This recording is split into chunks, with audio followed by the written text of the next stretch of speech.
Assalamualaikum anak-anak. Hari ini Ibu akan menjelaskan tentang perkembangbiakan vegetatif. Tahu tidak, tumbuhan ada yang tidak bisa berkembang biak secara generatif. Kenapa? Karena tumbuhan tersebut tidak dapat menghasilkan sel kelamin jantan dan sel kelamin betina. Lalu, kalau tidak ada sel kelamin jantan dan sel kelamin betina, bagaimana cara perkembangbiakan tumbuhan tersebut? Tumbuhan tersebut berkembang biak secara vegetatif. Artinya, perkembangbiakannya secara tidak kawin atau tidak terjadi peleburan sel kelamin jantan dan sel kelamin betina. Perkembangbiakan vegetatif bisa terjadi secara alami dan bisa juga secara buatan. Ibu akan menjelaskan terlebih dahulu perkembangbiakan vegetatif secara alami. Perkembangbiakan vegetatif alami ini terjadi dengan sendirinya tanpa campur tangan manusia. Bagian tubuh tumbuhan yang berperan di sini adalah tunas, umbi, akar, geragih, dan spora. Baik, Ibu akan jelaskan satu persatu. Tunas. Salah satu contoh tumbuhan yang berkembang biak dengan tunas adalah cocor bebek. Coba kalian perhatikan daun cocor bebek. Di daun cocor bebek ada tunasnya. Biasanya, tunas terdapat di ujung batang atau ketiak daun. Tetapi, daun cocor bebek memiliki tunas di bagian tepi daun. Tunas yang tumbuh selain ujung batang dan ketiak daun disebut tunas adventif.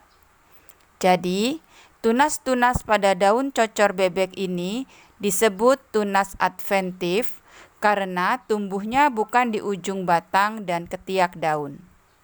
Tunas adventif membentuk daun dan akar. Jika daun cocor bebek ditanam, tunas akan tumbuh menjadi tanaman yang baru.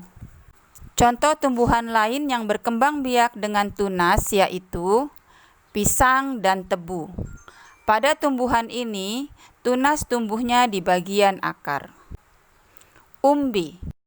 Umbi bisa dipakai sebagai alat perkembangbiakan. Umbi adalah tumbuhan yang akarnya membesar dan berisi.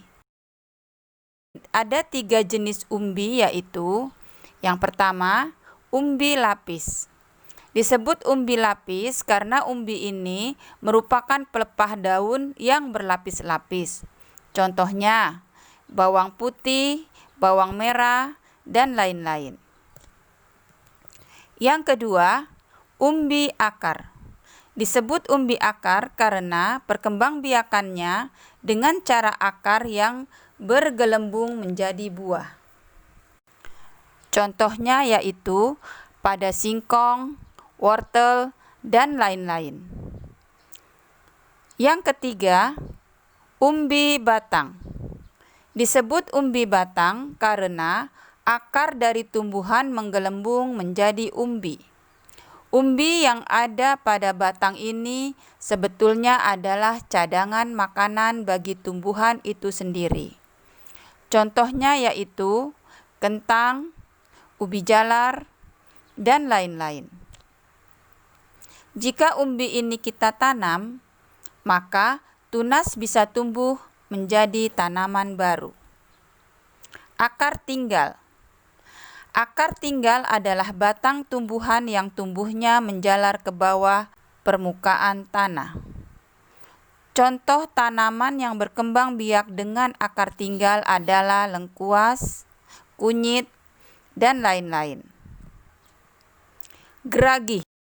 Geragih adalah tumbuhan yang batangnya mendatar di permukaan tanah. Batang ini akan menjadi tumbuhan baru karena bisa membentuk akar baru.